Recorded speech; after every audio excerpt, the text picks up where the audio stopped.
नेकनामपुर नाम के गांव में एक लड़ाकू औरत रहती थी। उसका नाम था चामुंडी। उसके इस स्वभाव से डरकर उसके पति और बेटे अपना मुंह बिल्कुल नहीं खोलते थे। खाते हुए पति, आज भी टमाटर का दाल बनाया है? अरे इस हफ्ते में ये चौथी बार है।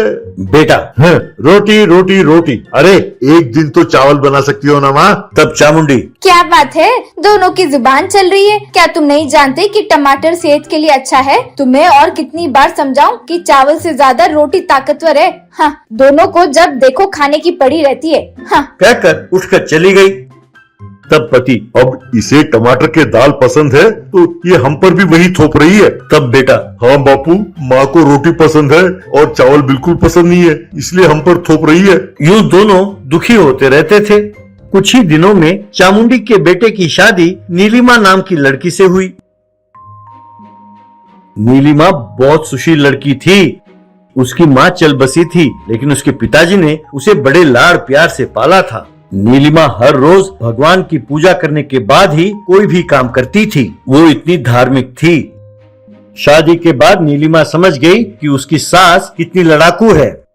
चामुंडी, ये क्या बहू, इसे कोई चाय कहेगा? हाँ, अरे इसमें तो तुमने चीनी भी नहीं डाली। अरे हाँ, अगर माँ तुम्हारी जिंदा होती तो तुम्हें सिखाती कि चाय कैसे बनाते हैं। अब तुम्हारे पिताजी तो ठहरे मर्द, वो तुम्हें ये सब कहाँ से सिखाएंगे? लानत है। यूं उसे डांटती रहती थी। अगर कोई मेहमान घर आता तो उनके सामने अपने बहू की बेइज्जती करती रहती थी। और तो और वो उसे मारने भी लगी।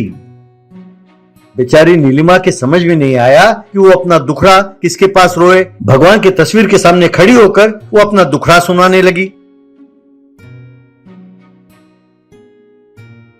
एक दिन चामुंडी अपने बहू से, ए बहू, 2 दिन में त्योहार आ रहा है, इसीलिए मैं उन दोनों को लेकर बाजार जा रही हूँ और कपड़े दिलाती हूँ। अरे इनको पसंद करना भी नहीं आता। हाँ, तुम्हारे लिए भी साड़ी ले आऊंगी और जब तक मैं लौटूं तुम घर का सारा काम कर लेना। झाड़ू मारना, पोंछा मारना, कपड़े धोना, बर्तन मांजना, फ्रिज साफ करना और तबेले में गाय का दूध निकालना और खास तौर पर छज्जे में जाले लगे हैं उन्हें निकालना। अब पंखे भी साफ कर देना, खाना पका के रखना। यूं कहती जा रही थी कि तभी उसका पति, हाँ, पड़ोसियों के घर के काम भी करने के लिए कह दो। भगवान ये इंसान है, मशीन नहीं। हमारे आने से पहले इतना सारा काम कैसे करेगी बेचारी? यूं कहने लगा तो चामुंडी ने उसे जोर से थप्पड़ मारा और, मेरे सामने बोलने की तुम्हारी हिम्मत कैसे हुई? चुपचाप चलो मेरे साथ। यूं कहती हुई वहाँ से चली गई।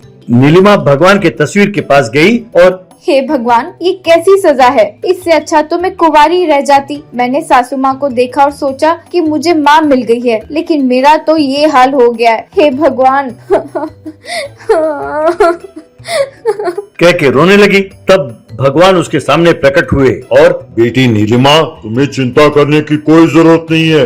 वक्त सब ठीक कर देगा। तुम्हारे सारे काम आसान हो जाएंगे। तुम्हें चिंता करने की कोई जरूरत नहीं है। तुम जब चाहो तुम्हारे हाथ लंबे हो जाएंगे और सारा काम आसानी से हो जाएगा। बहुत जल्द सब कुछ ठीक हो जाएगा। कहकर भगवान वहाँ से गायब हो गए।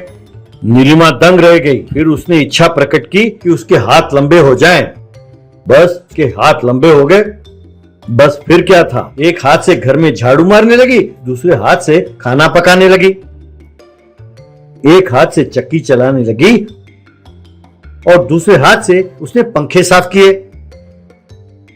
इसी तरह उसने छज्जे को भी साफ किया। फिर बाहर आंगन में आकर कुएं से पानी निकालने लगी। बर्तन मांजते हुए भैंस का दूध दोहने लगी।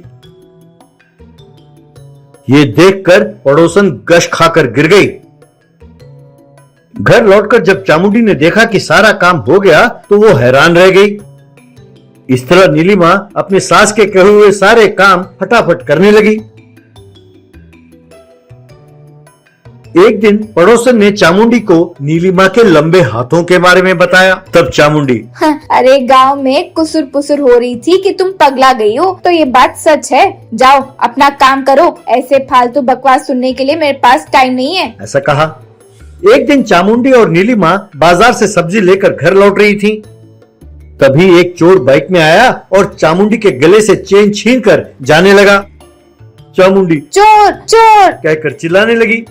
बस नीलिमा ने तुरंत अपने लंबे हाथ बढ़ाए और चोर के गर्दन पकड़कर उसे हवा में उठाया। वो छटपटाने लगा। तभी पुलिस वहां पहुंची। नीलिमा ने चोर को पुलिस के सामने उतारा। बाद में उसके हाथ सामान्य हो गए। ऐसे ही अरे बहन जी, ये क्या है? कुछ जादू है क्या? चोर को पकड़ने का ये तरीका बढ़िया है। अगर कुछ देर और यूं ही पकड़े रहते तो वो बेचारा तो मर जाता। ये सब देखकर चामुंडी, नीलिमा बेटे, अब मुझे अक्ल आ गई है। अब से मैं तुम्हारे साथ अपनी बेटी के जैसी बर्ताव करूंगी। मुझे माफ कर दो बेटी। ऐसा कहा। तब नीलिमा ने मन ही मन भगवान को धन्यवाद कहा।